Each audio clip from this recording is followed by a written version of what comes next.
Okay, my name is Bobby Vaught. So just a little bit of comments on two men here, Daniel Dalton and Christian Watson. There's Daniel Dalton, Christian Watson, okay? Both of these guys I just discovered very recently. I think Daniel Dalton just maybe 3 or 4 days ago. And now, so here's this interview he's doing with Christian Watson. These are sharp guys. I haven't seen anybody, very rare that I've seen two guys, somebody this sharp and this in-depth, this deep in a while. I'll put Ben Shapiro right up there, but otherwise I can't really think of anybody else that I would say this is this deep probably since Thomas Sowell, actually. So this is my first exposure to Christian Watson. I've been listening to Daniel Dalton for 3 or 4 days now. But I want you to listen to what they have to say here, and then we're going to comment on it, because they made a reference to Tim Walz, and then it's some brief comments about it, and I'll comment on those comments. So let's take a listen here.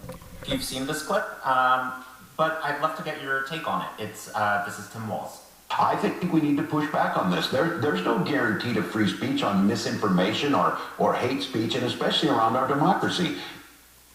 Okay, and then so now we're going to hear Daniel. First, Daniel. We're going to hear his response to that. Is that true?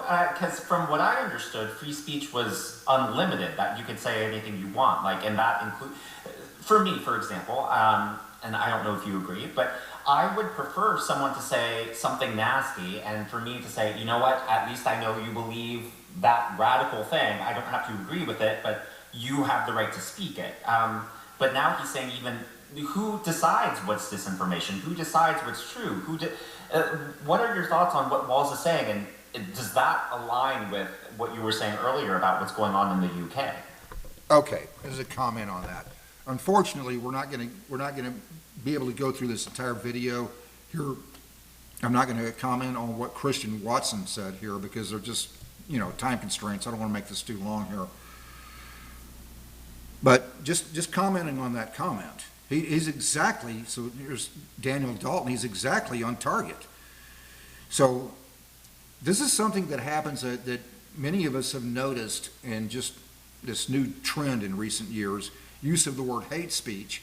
Hate speech becomes anything that disagrees with them.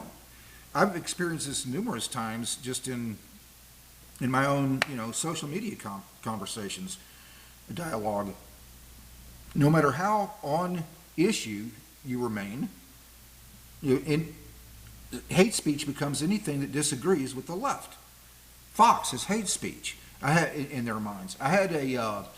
I remember this conversation I had with an ex-friend of mine. I had been friends with her for many years, and so this is probably about, I'm going to guess, maybe 10, 11 years ago now, give or take. So I was having a phone conversation with her, and we were discussing something about economics. And of course, Obama was the president then at the time. This would have been approximately 2013, 2014, somewhere around in there. So the discussion was on economics, and I don't remember the specifics, more than that, not really material to the point here. But what I remember was I was, really focused, staying on issue, and I'm on the phone, and so my ex-friend responds, "Bob, why do you hate Obama?" Well, who said anything about hating him? I didn't hate the guy. I mean, but that's how people on the left are being trained to think. It happens a lot. So Daniel's point here, if I were going to, extrapolate on that a little bit. So first, go back to what Tim Walz is saying. He's talking about hate speech and misinformation. So hate speech is anything that disagrees with them. Misinformation versus truth becomes very subjective for the political left, according to what they merely desire to be true or not true. Everything is seen through that prism. We see this again and again and again. So in fact, on a different video I made, I'll put a link to it here in the description below, talking about we looked at the Democratic Social, they call themselves the Democratic Socialists of America, and I'll go to their website and I just start looking at what they're saying. And one of the things that they were talking about in that on their website was socialize or nationalize all telecommunications, media, and internet providers. They didn't expressly mention traditional print, newspapers, magazines, and so forth. But everything online plus television, telecommunications, media, and internet providers. Nationalize all of that. Would they be able to accomplish that if they win, keep winning elections? Would they be able to accomplish that in the next 5, 10 years? I don't know, maybe not. But we know with certainty that's their goal. It's a difference between it's a difference between precision and certainty. There's no way of knowing with precision exactly when they would be able to accomplish something like that. But we know with certainty it's their stated goal. You go back, the description below, go take a look at it. You'll see what I'm referring to there.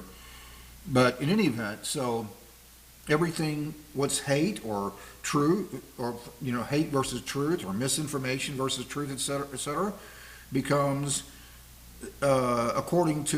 seen through the prism of what the left merely desires to be true or not true. State-run media, that's what they're advocating on the Democratic Socialists of America website. I mean, we're looking right at it. It's in the description below. You have to watch that other video to see what I'm referring to there. In any event, this is dangerous stuff, folks. I mean, basically they're saying one state-run media. I even know a couple of Democrats probably who could understand why that's dangerous. I mean, for crying out loud, Stalin would be proud, Chairman Mao, Putin for that matter. This is dangerous stuff. This video here, this conversation between Dalton and Watson is explaining how this election is just about the future of American civilization. And that's the title of their video. I would invite you to, watch that entire video if you have time. It's 38 minutes. This conversation between Daniel Dalton and Christian Watson here. In any event, so there's just a couple of comments that I wanted to make. Yeah, we got this dangerous stuff. Good luck, America.